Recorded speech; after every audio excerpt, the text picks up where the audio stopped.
नमस्कार बंधुओं। कमर दर्द आजकल एक बहुत ही आम समस्या है जो लगभग हर युवा में पाई जा सकती है। कई लोगों के लिए यह बहुत गंभीर समस्या नहीं है, लेकिन कुछ मामलों में निचली कमर का दर्द समस्या है। कमर दर्द मांसपेशियों या लिगामेंट में खिंचाव के कारण हो सकता है। रोजमर्रा के कामों में कहीं न कहीं हमारी पीठ में खिंचाव आ सकता है। तो चलिए आज हम डॉक्टर आशीष शर्मा जी से जानेंगे कि कमर दर्द होने पर किस तरह व्यायाम करें और सही आहार का चयन कैसे करें। कमर दर्द की समस्या किन लोगों को ज्यादा रहती है? दोस्तों, कमर दर्द एक ऐसी समस्या है, ज़्यादातर आपने देखा होगा कि उन लोगों को ज़्यादा रहती है जो कि आईटी सेक्टर में वर्क करते हैं, या फिर जिनकी बहुत लंबे समय तक सिटिंग रहती है, या बहुत लंबे समय तक वो सुबह से शाम तक काम करते हैं। या फिर उन लोगों में भी देखने में मिलेगी जिन लोगों का उठने और बैठने का जो तरीका है वो प्रॉपर नहीं होता, जिसका एक कॉज होता है पोस्चर। कमर दर्द का मुख्य कारण क्या है? पेन का कारण क्या होता है? सबसे पहली चीज, कमर दर्द में होने का कारण जो है कमर दर्द में, वो ये है कि फर्स्ट जो होता है वो होता है मैकेनिकल पेन।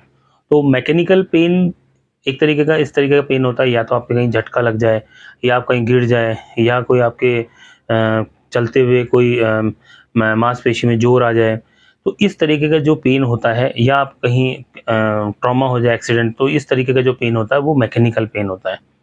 तो दोस्तों, मैकेनिकल पेन के लिए अगर हम आपसे बताएंगे कि जनरली आपने देखा होगा कि हम लोग मैकेनिकल पेन होने के बाद भी अवेयर नहीं रहते हैं और खुद ही घर में ट्रीटमेंट करते हैं, जिसका कारण एक समय के बाद देखते हैं तो वो लंबे समय पे एक छोटी समस्या जो होती है वो बड़ी बन जाती है। और दूसरी अगर तरफ चलते हैं तो दूसरे टाइप का जो पेन होता है वो होता है इन्फ्लामेटरी पेन। इन्फ्लामेटरी पेन की अगर बात करते हैं तो जैसे कि आपने देखा होगा कि रूमेटॉइड आर्थराइटिस है, या किसी भी टाइप का आर्थराइटिस है, या बम्बो स्पाइन है जिसको एंकोलाइजिंग स्पॉन्डिलाइटिस बोलते हैं, तो इस टाइप का, या फीवर आ जाना, ट्यूबरकुलोसिस, इस टाइप का जो पेन होता है वो इन्फ्लामेटरी बैक पेन होता है। तो ये दो कारण होते हैं लगभग बैक पेन होने के। इस दर्द से कैसे निदान पा सकते हैं? इसे निदान पाने के लिए सबसे इम्पॉर्टेंट पार्ट है, जो सबसे मस्ट होता है, वो होता है कि आप प्रॉपर रेगुलर वे में आप एक्सरसाइजेस करें।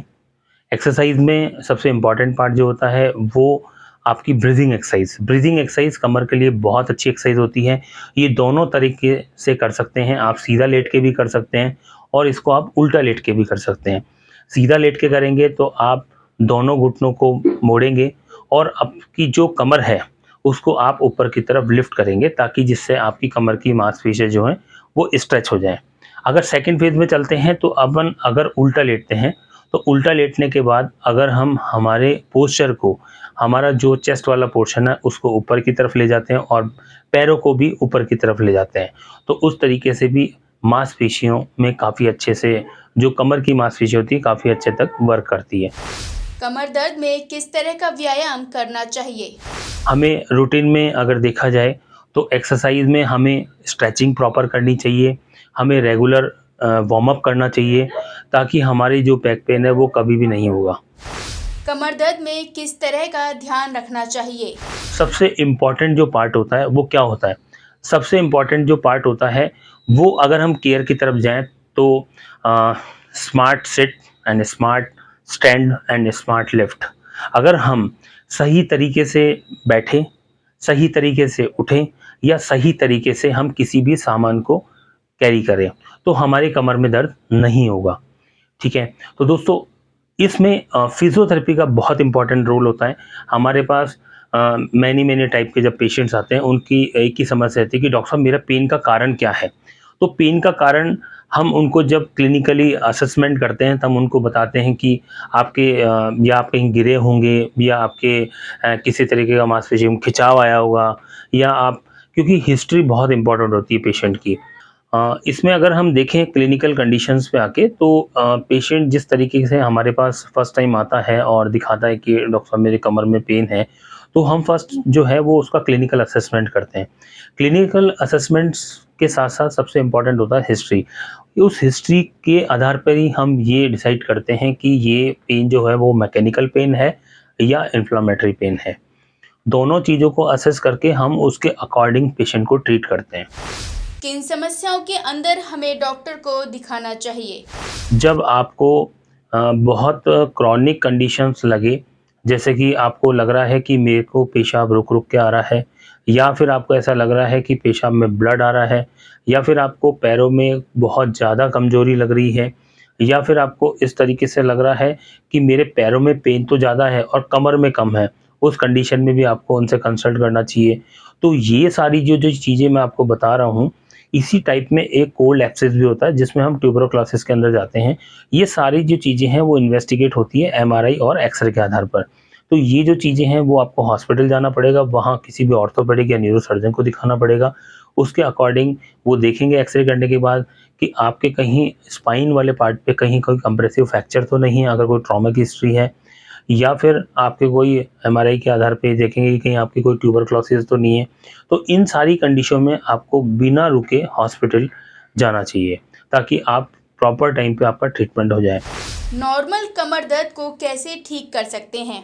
कि एक्सरसाइज सबसे इम्पॉर्टेंट पार्ट है, और care of back, posture, ergonomics training की बात करें तो आपको अपने जिस भी जगह, अगर आप आईटी सेक्टर की तरफ जाते हैं या जो लोग जॉब प्रोफाइल पे हैं, जो मॉर्निंग से इवनिंग तक जिनकी लॉन्ग सिटिंग रहती है, लॉन्ग स्टैंडिंग रहती है, उन लोगों को अपना आर्किटेक्चरल बैरियर जो है वो मॉडिफाइड करना, मतलब बैठने और उठने का जो तरीका है उसका ध्यान रखना चाहिए। जहाँ वो अपना वर्क करते हैं रोज़मर्रा में, उस जगह पे टेबल जो है और जो उनकी चेयर है उसका उनको पूरी तरीके से ध्यान रखना चाहिए।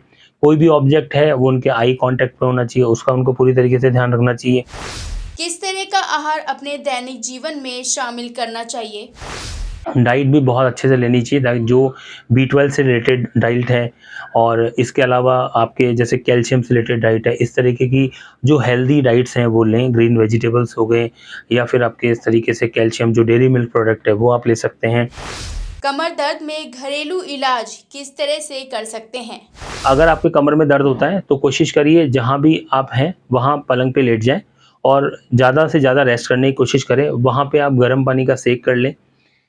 सबसे इम्पोर्टेंट चीज़ है कि मैटर्स बहुत इम्पोर्टेंट रोल रखते हैं। मैटर्स आपके या तो ऑर्थोपेडिक वाले होने चाहिए, या जिनमें बहुत ज़्यादा हार्डनेस भी नहीं हो, सॉफ्ट होने चाहिए, उन गद्दों को आप यूज़ करें। और हो सकता है आप थोड़ा बहुत मसल रिलैक्सेंट भी ले सकते हैं और गर्म पानी का सेक भी कर सकते हैं। इससे आपको कमर दर्द में काफ़ी आराम आएगा। सबसे इम्पोर्टेंट चीज़ है कि कोई मालिश और मसाज बिल्कुल नहीं करें। अगर आप ऐसा करेंगे तो कमर दर्द बढ़ भी सकता है, और कहीं न कहीं अगर मे बी अगर आपके डिस्क अगर आपके कहीं मसाज के दौरान अगर ज़्यादा जोर लगा दिया गया, तो उससे आपके डिस्क में कंप्रेशन भी आ सकता है। तो होममेड टास्क में मैंने आपको जो बताया है वो करें। सबसे इम्पोर्टेंट चीज़ ये है होममेड टास्क पे, एक चीज़ और करें, वो है लो बैक केयर। करवट लेके खड़े हों, नीचे नहीं बैठें, आलती-पालती नहीं मारें। कुछ समय तक, जब तक आपके बैक पेन 2-3 दिन में ठीक ना हो जाए। नॉर्मल जो बैक पेन है वो 5 से 7 दिन ही रहता है, नॉर्मल जो बैक पेन होता है। अगर वो आप रेस्ट करेंगे और केयर ऑफ बैक करेंगे तो बिल्कुल ठीक हो जाएगा। Thank you. तो यह था हमारा आज का स्वास्थ्यम। आपको कार्यक्रम कैसा लगा कमेंट करके ज़रूर बताएं, और लाइक शेयर सब्सक्राइब अवश्य करें। तो चलिए मिलते हैं अगले शुक्रवार रात 9 बजे। तब तक आप देखते रहिए विश्वकर्मा टुडे न्यूज़।